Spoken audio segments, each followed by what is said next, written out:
ምትሃታዊው ከተማ።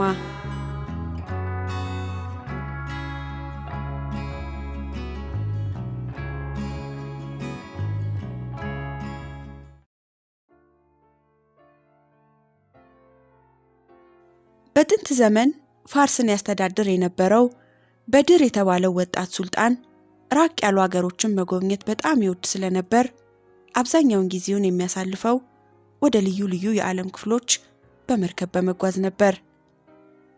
አንድ ጊዜ በድር የመንግስቱን ኃላፊነት ጉልናር ለተባለችው እናቱ ውክልና ሰጥቶ ወደ አንድ ሩቅ ስፍራ ሄዶ ብዙ ነገር ካጋጠመው በኋላ ወደ ሀገሩ ለመመለስ ግል መርከቡ ላይ ተሳፈረ። በመጀመሪያ ጥሩ ንፋስ ይነፍስ ስለነበር መርከበኞቹ ለ10 ቀናት ባህሩ ላይ በሰላም ተጓዙ።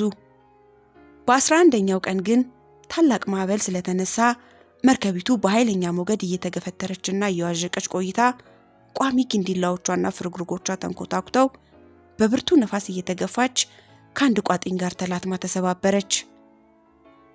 ይህ በመሆኑ መርከበኞቹና መርከቧ ላይ ይገኙ የነበሩት ሰዎች ሁሉ ባህር ውስጥ ሰጥመው ሞቱ። ሱልጣኑ ግን በአጋጣሚ ቀንቶት አንድ የመርከቧን ስባሪ ግንዲላ አግኝቶ ይዞ ተንሳፈፈና በአንገላታች ሞገድ እየተገፋ ቆይቶ ማዕበሉ ጋብ ሲል አንድ ትልቅ ከተማ በሩቅ ተመለከተ። ሱልጣኑ ግንዲላውን የሙጥኝ ብሎ እንደያዘ ዋኝቶ ከተማው ዳርቻ ደርሶ ከባህሩ ለመውጣት ሲሞክር ዳርቻው ላይ ብዛታቸው ከፍተኛ የሆኑ ፈረሶች፣ ግመሎች፣ በቅሎዎች፣ አህዮችና ሌሎች እንስሶች ተከታትለው ሲሮጡ አይቶ ተደነቀ። እንስሶቹ በድር ቆሞበት ከነበረው የባህር ዳርቻ ትይዩ ያለማቋረጥ ተቀራርበው ይሮጡ ስለነበር እንደዚህ የሚያደርጉት ወደ ከተማው እንዳይገባ ሊያግዱት ስለፈለጉ መሰለው። ሆኖም እንስሶቹን እንደምንም አቋርጦ አልፎ ልብሱ እስኪደርቅለት ድረስ ትንሽ ለማረፍ ከባህሩ ዳርቻ ትንሽ ፈንጠር ብለው የሚገኙ ትልልቅ ቋጥኞች ጥላ ስር ተቀመጠ። ከዚያም ወደ ከተማው ለመሄድ ጉዞ ሲጀምር እንስሶቹ ተከትለው እየሮጡ መጥተው ወደፊት እንዳይራመድ ሊያግዱት ሞከሩ። ይህም በማድረጋቸውም ወደ መጣህበት ተመለስ፣ እዚህ ከተማ ውስጥ ብትገባ አንድ ከባድ ችግር ይደርስብሃል ማለታቸው መሰለው። ነገር ግን ከበስተኋላው የሚገኘው አውላላው ባህር ስለነበረና ወደ ሌላ ስፍራ የመሄድ አማራጭ ስላልነበረው እንደምንም እንስሶቹን አልፎ ወደ ከተማው መጓዝ ጀመረ። ከተማው ከገባ በኋላም ብዙ ክፍት መደብሮች የሚገኙበት ከአንድ ሰፊ መንገድ ደረሰና በዚህ መንገድ ላይ ትንሽ ተራምዶ ደጃፉ ላይ ልዩ ልዩ አይነት ፍራፍሬዎች ለሽያጭ የቀረቡበት አንድ መደብር በራፍ አንድ ሽማግሌ በርጩማ ላይ ተቀምጦ ስላየ ወደሱ ሄዶ ሰላምታ ሰጠው። ሽማግሌውም በድርን እንዳየው ከሌላ ሀገር የመጣ ባይተዋር ሰው መሆኑን ወዲያውኑ በሁኔታው ተረዳና ከየት እንደመጣና ማን እንደሆነ እንዲነግረው ጠየቀው። በአጭሩ መልስ ከሰጠው በኋላም ሽማግሌው ወደ ግራና ወደ ቀኝ መልከት አድርጎ ቶሎ መደብር ውስጥ ግባ ሲለው በድር ግራ እንደመጋባት ሲል ቶሎ እንድትገባ የፈለኩበትን ምክንያት በኋላ እነግርሃለሁ አለው። መደብር ውስጥ ገብተው ጎን ለጎን ከተቀመጡ በኋላም አብደላ ይባል የነበረው ይህ ሽማግሌ በድርን አንድ አደጋ ሳይደርስብህ በፊት እኔ ዘንድ መምጣትህ እድለኛ ነህ። እዚህ ከመምጣትህ በፊት ሌላ መደብር ገብተህ ቢሆን ኖሮ አልቆልህ ነበር አለው። ምን አይነት አደጋ ነበር የሚደርስብኝ? ጠየቀው በድር ተሸብሮ። ይህ ከተማ፣ ቀጠለ ሽማግሌው አብደላ፣ ምትሃታዊ ከተማ ነው። ከተማው የሚተዳደረው በሱልጣን ሳይሆን ላብ በተባለች አንዲት አስማተኛ ሴት ነው። ይህች ሴት እጅግ የተዋበች ብትሆንም የክፋትና የተንኮል ግሮኖ ስለሆነች በጣም ትፈራለች። ከባህሩ ወጥተህ ወደዚህ ከተማ ለመግባት ስትሞክር እንስሶች ሊገቱህ እንደሞከሩ ነግረኸኛል። እነዚህ እንስሶች ቀደም ሲል እንዳንተው መልከ መልካም ጎልማሶች የነበሩ ናቸው። በከተማው ውስጥ እንዳትገባ ሊያግዱህ የሞከሩት በእነሱ ላይ የደረሰው ለውጥ በአንተ ላይ እንዳይደርስ ለማድረግ ነበር። መልከ መልካም ባይተዋር ጎልማሶች እዚህ ሀገር ሲመጡ የከተማው ነዋሪዎች ይዟቸው ያለ ውዴታቸው አስማተኛዋ ንግስት ዘንድ ይወስዷቸዋል። እሷም በፈገግታና በሽንገላ ተቀብላቸው ቤተ መንግስቱ አስቀምጣቸው ጥሩ እንክብካቤ እያደረገችላቸው ፍቅረኛዋ ታደርጋቸዋለች። ይህ የሚሆነው ግን ለአጭር ጊዜ ብቻ ነው። ከ40 ቀናት በኋላ ተንኮለኛዋ አስማተኛ በመተቷ ወደ እንስሳነት ያለወጠችው አንድም የሷ ፍቅረኛ የነበረ ወጣት አይገኝም። ለዚህ ነው እኔ ዘንድ መምጣትህ እድለኛ ነህ ያልኩህ አለው። የፋርሱ ሱልጣንም አብደላ የተናገረውን ሰምቶ ከፍተኛ የመንፈስ ምሬት ተሰማውና ምን አይነት እድለቢስ ሰው ነኝ! ከባህር መንጋጋ አምልጬ እንዲህ አይነቱ አደገኛ ስፍራ ልምጣ አለ።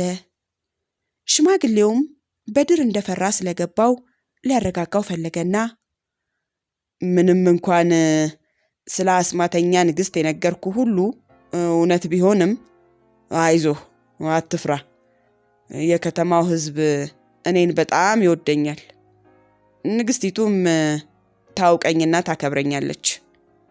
ስለዚህ እኔ ዘንድ እስከኖርክ ድረስ አንዳችም ጉዳት አይደርስብህም ሲል መለሰለት።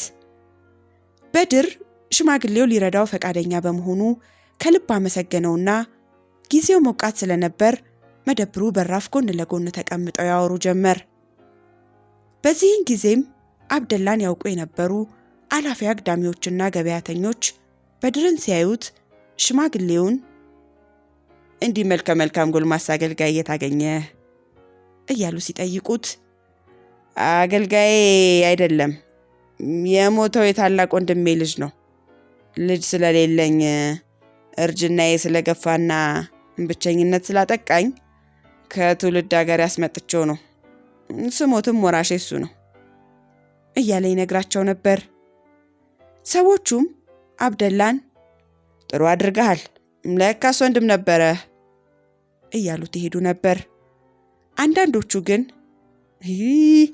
ይሄን መልከቀና ጎልማሳ ንግስቲቱ ካየችው ወጥመዷ ውስጥ እንደምታስገባው እርግጠኛ ነን። ስለዚህ እሷ እንዳታየው ብትደብቀው አይሻልም ይሉት ነበር። አብደላም ምክር የለገሱትን እያመሰገነ ንግስቲቱ በወንድሜ ልጅ ላይ ጉዳት የሚያደርሱበት አይመስለኝም። በቅርብ ስለሚያውቁኝና ስለ እኔ መልካም አስተያየት ስላላቸው እሱን እንደማይጎዱት እርግጠኛ ነኝ ይላቸው ነበር።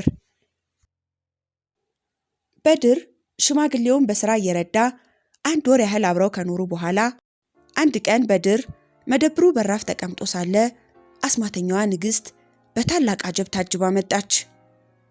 በድርም ማን ታጅቦ እንደሚሄድ ስላላወቀ መደብሩ ውስጥ ገብቶ አብደላን ጠየቀው። አብደላና በድር በሚነጋገሩበት ወቅት ቀያይ ዩኒፎርሞች ለብሰው በ4 ረድፍ ሰንጋ ፈረሶች ላይ ሆኖ የሚጓዙ አብረቅራቂ ጎራዴዎችን በእጃቸው የያዙ የንግስት ላብ 1000 አጃቢ ወታደሮች በአብደላ መደብር አኳያ አለፉ። ቀጥሎም ብዛታቸው ከወታደሮቹ ያላነሰ በፈርጥ የተለጠፉ ደማቅ አረንጓዴ ሐር ቀሚሶች የለበሱ በጣም የተዋቡ ወጣት ሴቶች ልዩ ልዩ ቀለም ያላቸውን አበቦች በእጆቻቸው ይዘው በሰልፍ ያልፉ ጀመር። የወጣት ሴቶቹ ሰልፍ እንደተጋመሰም ንግስት ላብ በአልማዝ ጌጦች በተንቆጠቆጠ ኮርቻው ከወርቅ ግላሱ ከውድ ሐር በተሰራ ነጭ ፈረስ ላይ ተቀምጣና ፊቷን በአይነ ርግብ ተሸፍና መጣች።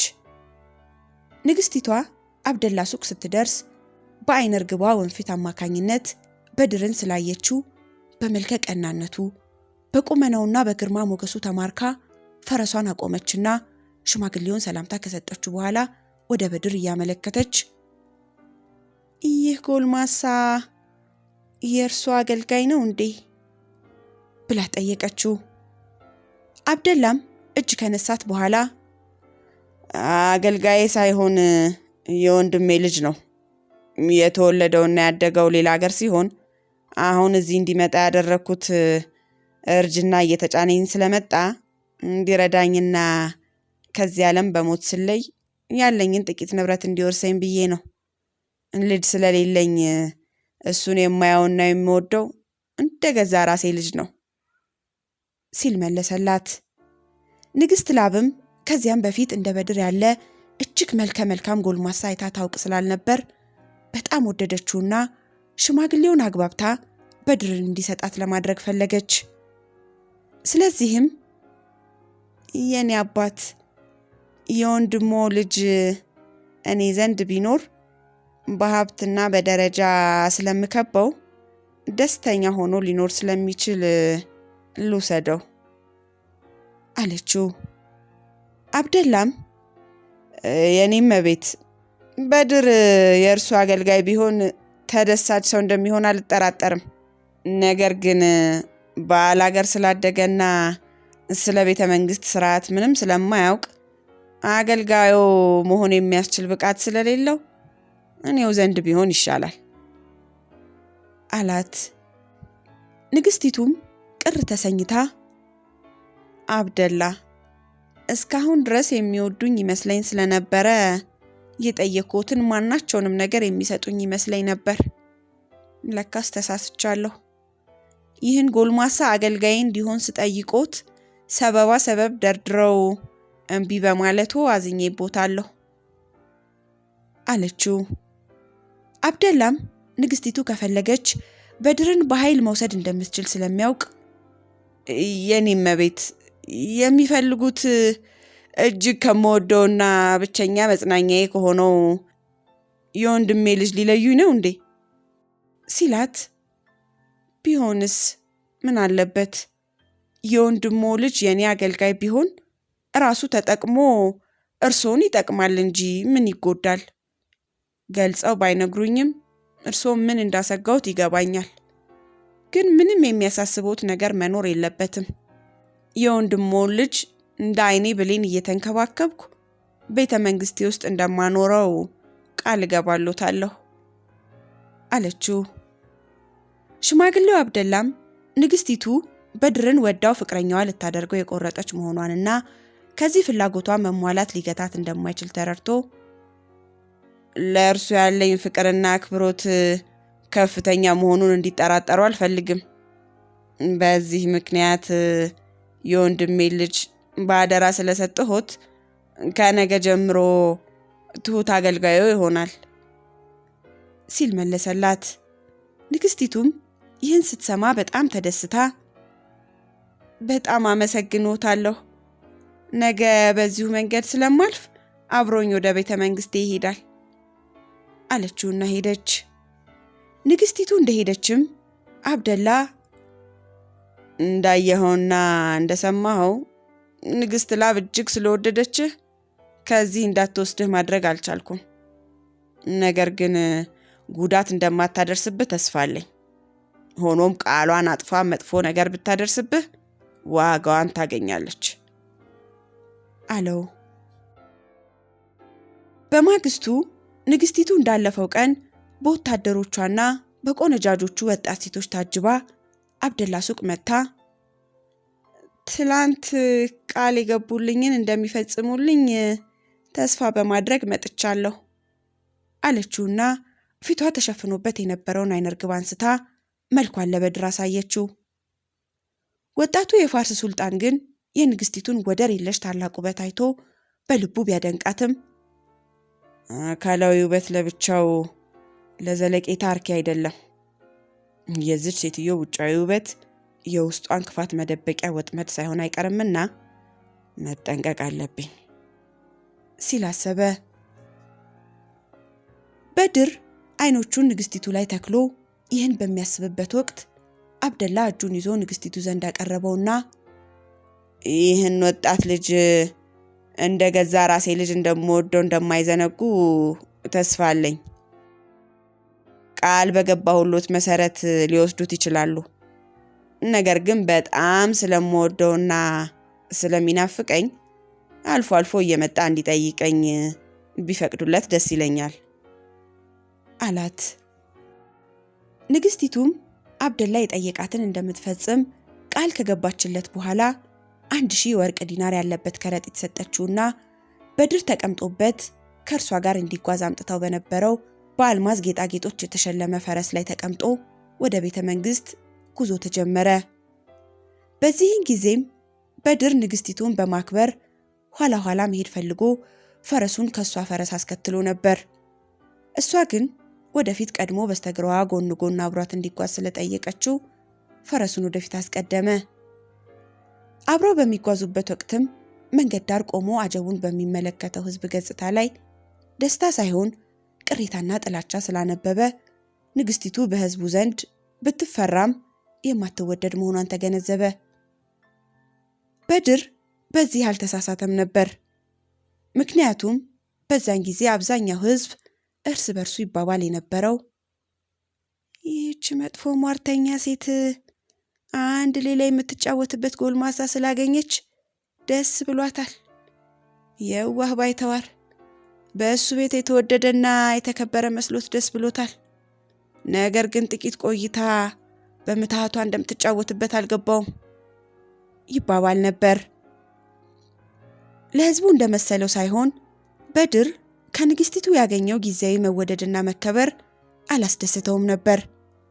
ምንም እንኳን ከሕዝቡ ገጽታ ሽማግሌው አብደላ ስለ ንግስቲቱ የነገረው ነገር ሁሉ ትክክለኛ መሆኑን ቢረዳም ከሚገኝበት አደገኛ ሁኔታ ማንም ሊያድነው እንደማይችል በመረዳት ሊደርስበት የሚችለውን ማናቸውንም መጥፎ ነገር ለመጋፈጥ ወስኖ ነበር። ቤተ መንግስት ሲደርሱም ንግስቲቱ ከፈረሷ ወርዳ የበድርን እጅ በፍቅር ይዛ እያዋራችው ውስጥ ገቡ። ቤተ መንግስቱ ከደጃፉ አንስቶ በወርቅ፣ በብር፣ በአልማዝና ልዩ ልዩ ጌጣጌጦች ያሸበረቀ ነበር።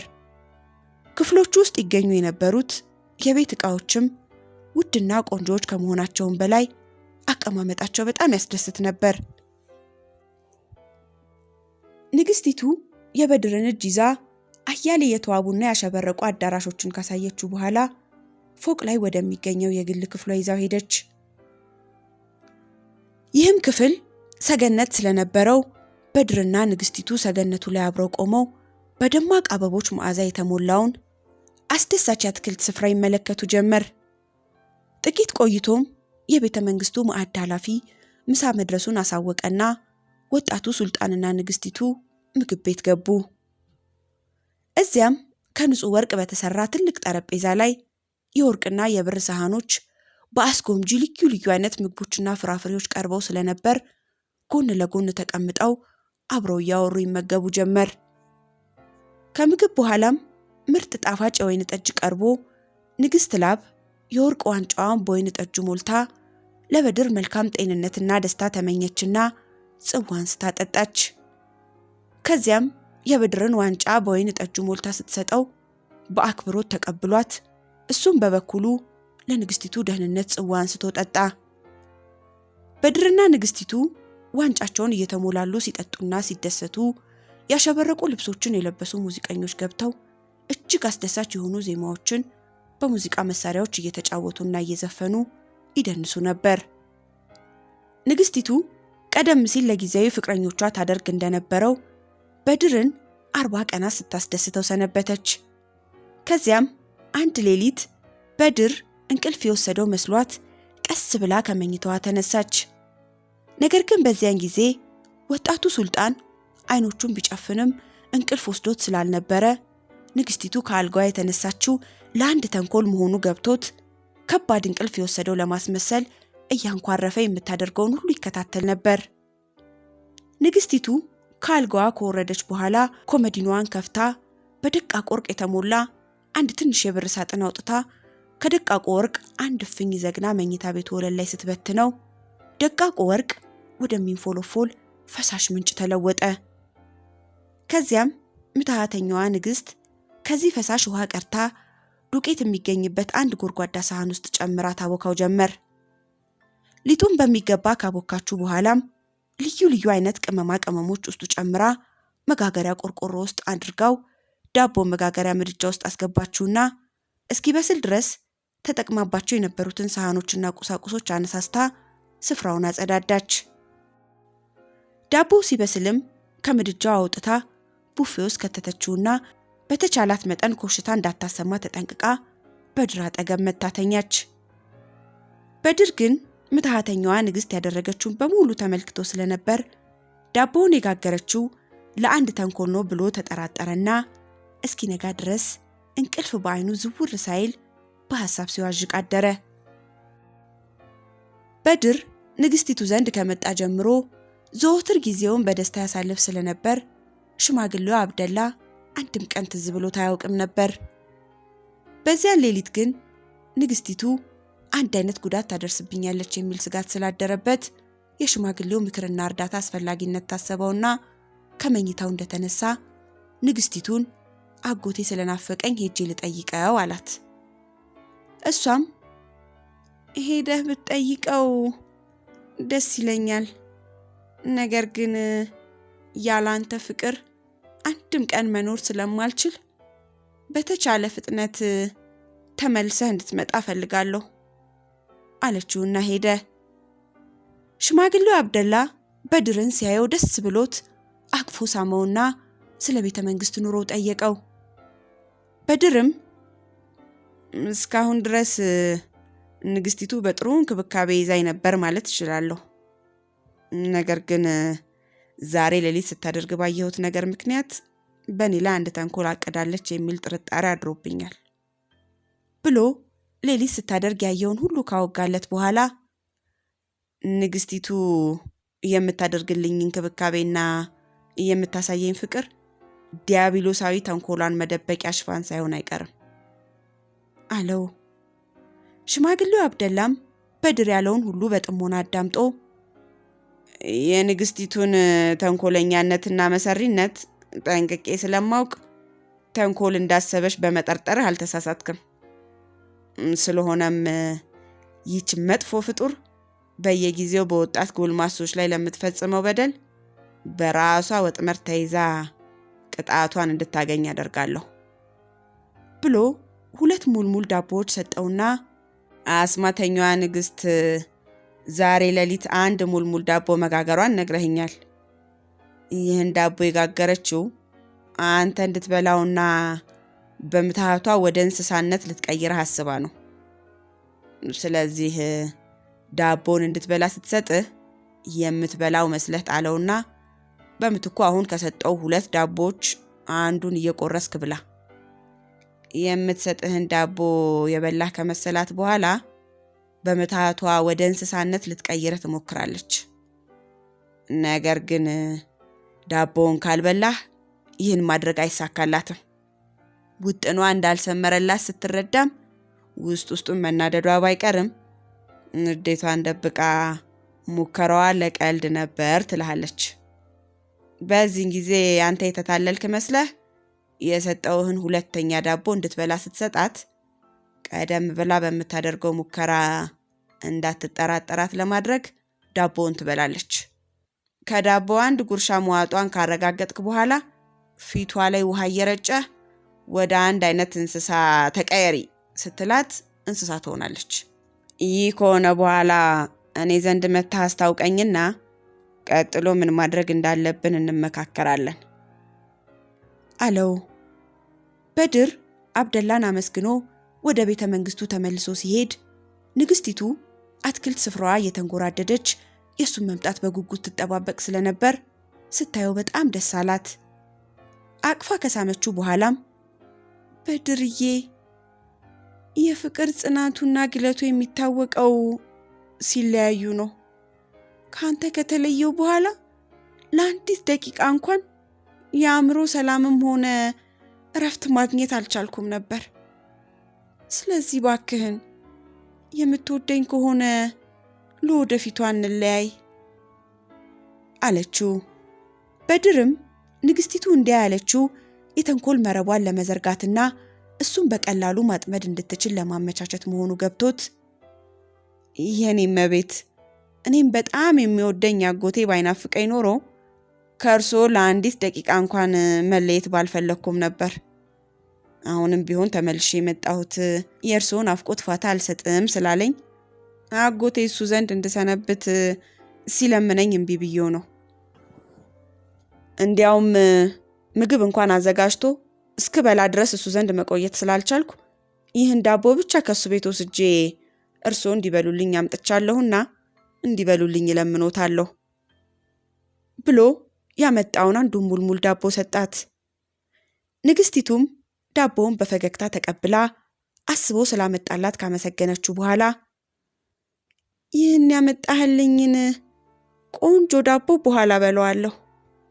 በቅድሚያ ግን አንተ አጎት ዘንድ ሄደህ በነበርክበት ጊዜ የጋገርኩልህን ዳቦ ብላልኝ አለችውና ሌሊት ጋግራ የነበረውን ዳቦ ሰጠችው።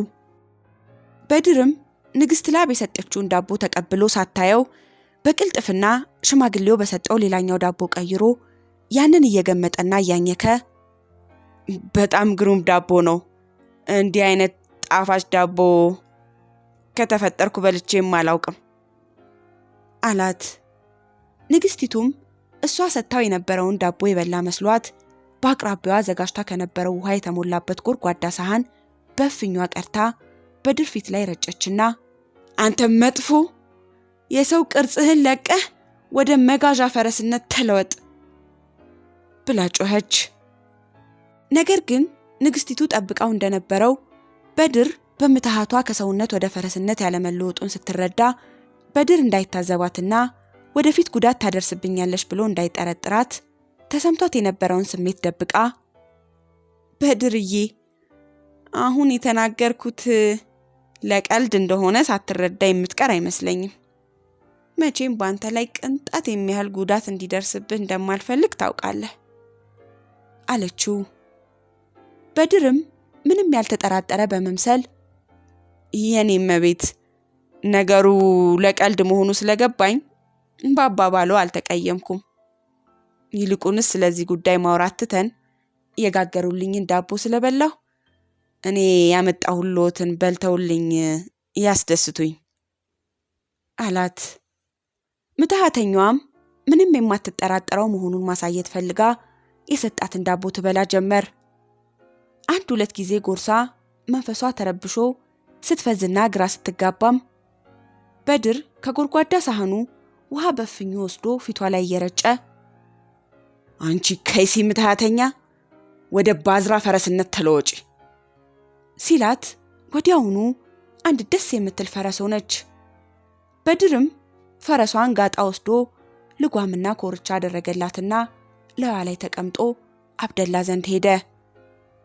አብደላ ሱቅ ሲደርስም ሽማግሌው ፈረሷን ሲያይ ተደስቶ በሰፈሩት ቁና መሰፈር አይቀርም እንዲሉ ዋጋሽን አገኘሽ አላትና በድርን ከእንግዲህ እዚህ ሀገር ምንም የምታደርገው ነገር ስለሌለ ፈረሷን እየነዳህ በየብስ ወደ ሀገርህ ብትመለስ ጥሩ ይመስለኛል።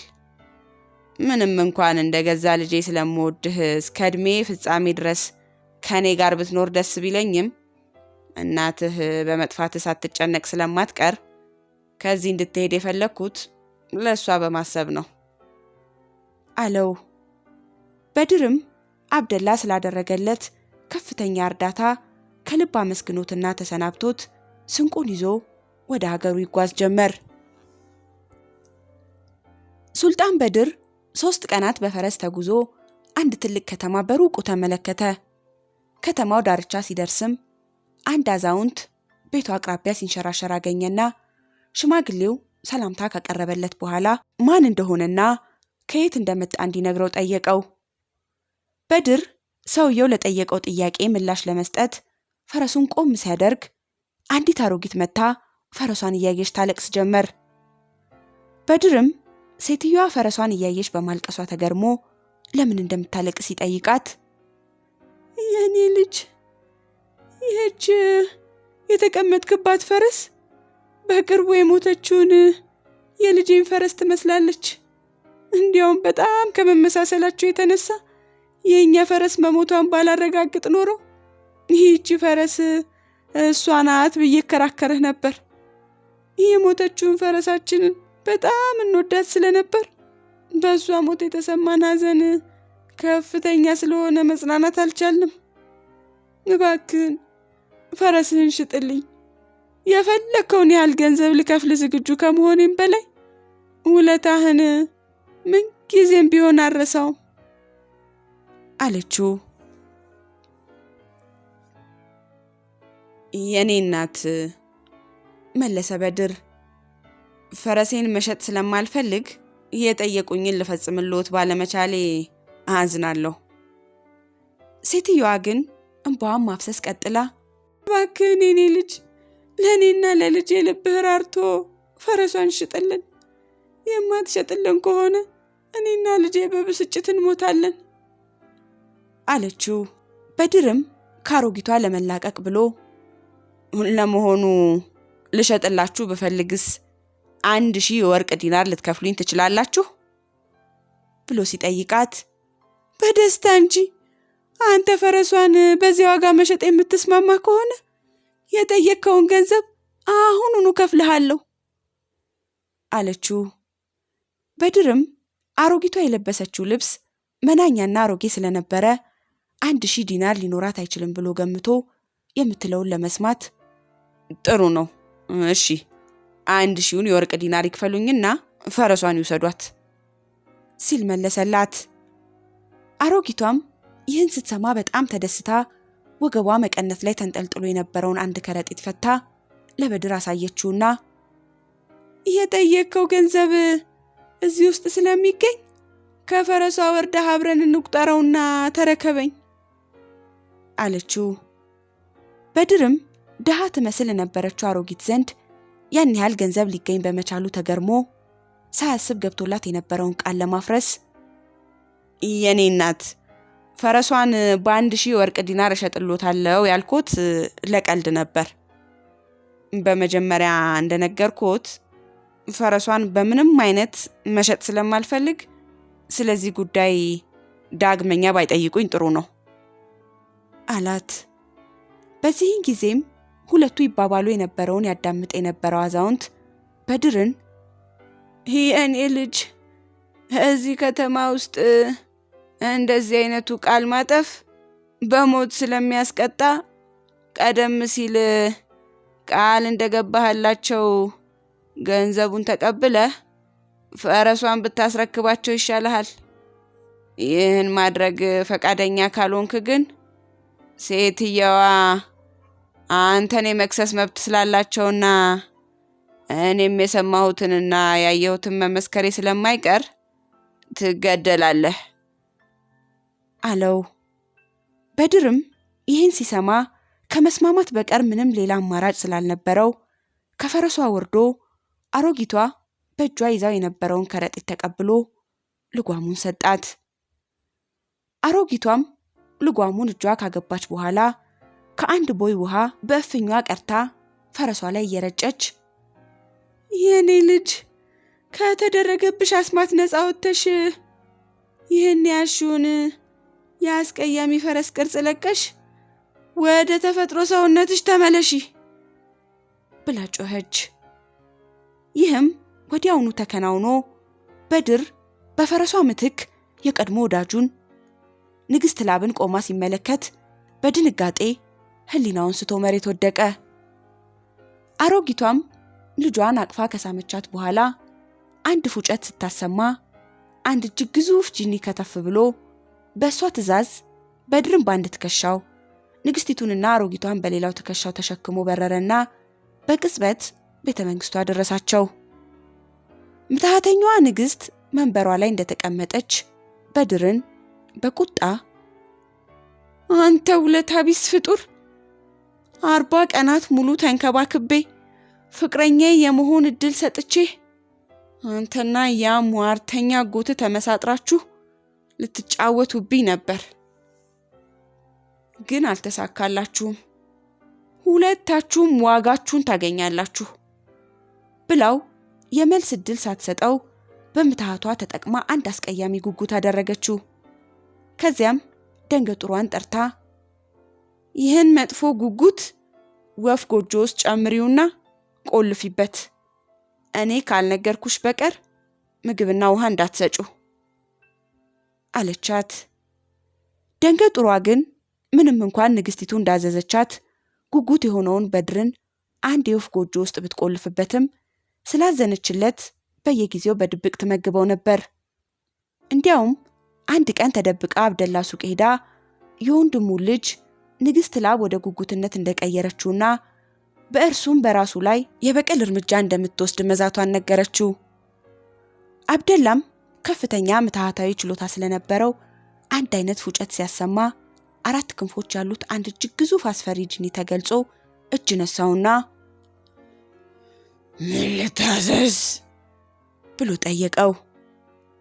አብደላም ጂኒውን ሱልጣን በድር ወደ ጉጉትነት ተለውጦ ወፍ ጎጆ ስለሚገኝ እሱን ለማዳን እንድትረዳኝ ይፈልጋለሁ። ስለዚህም አሁኑኑ በቀጥታ ወደ ንግስት ላብ ቤተ መንግስት ሄደህ በድር የሚገኝበትን ጎጆ የምትጠብቀውን ጥሩ ሴት ተሸክመህ በረሃ ፋርስ ዋና ከተማ ድርሳትና በድር እናት ጉልናር ዘንድ ሄዳ ልጇ አደገኛ ሁኔታ ላይ ስለሚገኝ እርዳታ ይዛ እንድትመጣ ትንገራት አለው። ጂኒውም በታዘዘው መሰረት ደንገጥሯን ተሸክሞ በሮ ፋርስ ዋና ከተማ ጉልናር የምትገኝበት ቤተ መንግስት አደረሳት። በዚህን ጊዜም ንግስት ጉልናር በልጇ መጥፋት ምክንያት ተክዛ ተቀምጣ ስለነበር ደንገጥሯ ስለ በድር በህይወት መኖር ስትነግራት በጣም ተደስታ በከተማ ውስጥ ነጋሪት ተመቶና መለከት ተነፍቶ የፋርስ ሱልጣን የሆነው ልጇ በቅርቡ መዲናው ተመልሶ እንደሚመጣ አስለፈፈች።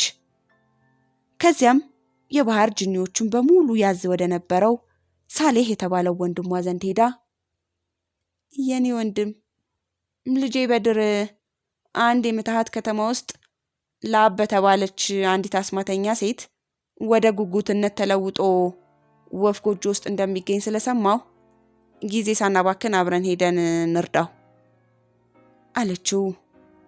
ሳሌህም ሰራዊቱን ካስከተተ በኋላ ረዳቶቹ የሆኑትን ጂኒዎች ጠርቶና አሰባስቦ በንግስት ጉልናር አዝማችነት በአየር በረው የምትሃቱ ከተማ ላይ አደጋ ስለጣሉ ንግስት ላብና አሮጊት እናቷ ተደመሰሱ።